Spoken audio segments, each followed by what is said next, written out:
Experience sa eskwelahan. So, ito na nga mga ka-YouTube. Bibigyan ko kayo ng bagong kwento at ang ikukwento ko ay experience ko sa bagong eskwelahan. Siyempre, umpisa natin sa dati kong eskwelahan dun sa may Gabaldon Integrated School nung ako'y grade 6 pa lamang. Meron akong teacher na ang pangalan niya is Irene de la Cruz Baniked. Nung grade 6 ako, siya yung advisor namin ng pinsan kong si Jonard. Siyempre, masaya din ako na naging kaklase ko yung pinsan ko at meron akong barkada. Siyempre, barkada ko yung pinsan ko at yun na nga. Lagi kaming magkasama noon na makipagbiruan sa iba naming mga kaklase tulad nila Jeremy Combate, Joselito Abracia Jr., tapos marami pang iba.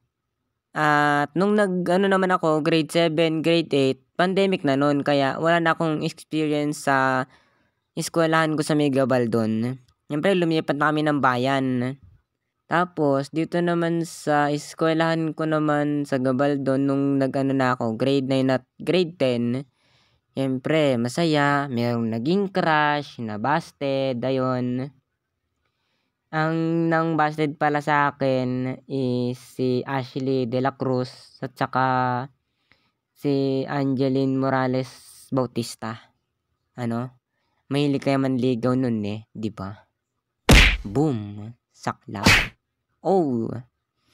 Siyempre, nung nag-grade 10 ako, bumagsak nga ako, no? Grabe. Nag-moving up ng nag-summer. Siyempre, mabababa grades ko, kaya nag-summer ako para makuha ko yung mga diploma ko sa moving up. Moving up pa lang kasi nga grade 10 no? Kaya nga tinawag kaming completer kasi magko-complete pa kami. Nag-moving up tapos nag-complete. Grabe no mga ka-YouTube. Siyempre, shoutout ko yung mga kaklase ko na nag-moving up. Si Jonard. Siyempre yung pinsan ko pa rin. Grabe matalino to nung kami nung grade 9 kami. Matalino to.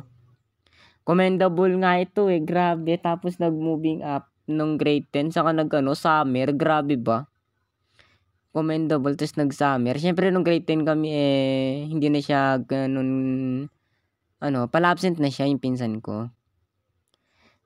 At, wala na, hindi na kami magkasama ngayon.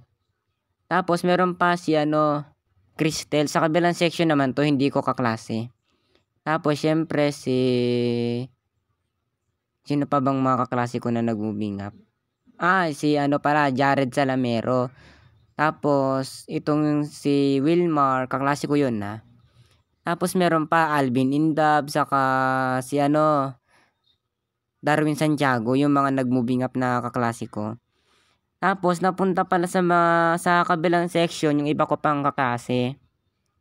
Kaklase na nag-moving up din, na nag-summer. Siyempre, marami kami. Puro nga boys konti lang sa babae. Oo, meron pa 2 babae. Jasmine Constantino saka si Shaira Barbo.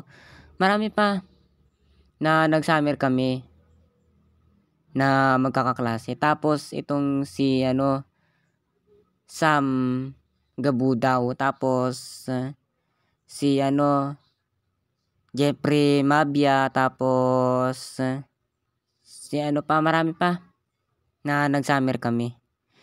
Tapos, nung naman is yun, lumipat na ako ng Arroyo dito sa may San Jose. Siyempre, tiga Nueva Ecija kami, no? Doon, lumipat ako ng Arroyo. Tapos, ang experience ko pala dito sa unang pasok ko is, yun nga, Hay, grabe. Buti na lang at hindi ako yung Unang pasok ko doon is kala ko may klase, yun pala suspended. Kaya, buti na lang nagpunta ako at nakuha ko yung mga kailangan kong requirements tulad ng module, uniform. Tapos unang pasok ko, grabe pa. Nakuha na ako ng inumin. Siyempre hindi daw kasi puwede dun yung mga ano 'no, mga alam niyo na, mga plastic bottle ganyan. Tapos yun, tapos nakapag-PID na rin pala ako nun at grabe, hindi ko mapanakot yung ID ko hanggang ngayon tapos napirmahan pa ako ng isa. 'Pag naka-5 pirma daw yun is mada-drop ako gano'n. Kaya sana makuha ko na yung ID ko 'no. Tapos marami din pala akong naging kaibigan dito 'no, pero hindi ko pa alam mga pangalan nila. So yun lang, sana magustuhan niyo yung kuwento ko.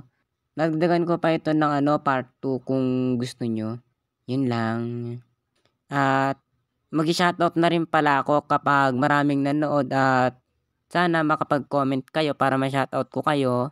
Please manood lang kayo at sana magkaroon na tayo ng 5,000 subscribers 'no. At gagawa tayo na ng sticker natin na bagong Animation X Animator.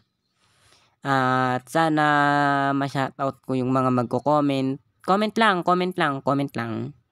Sige na, subscribe, like, share. Yun lang.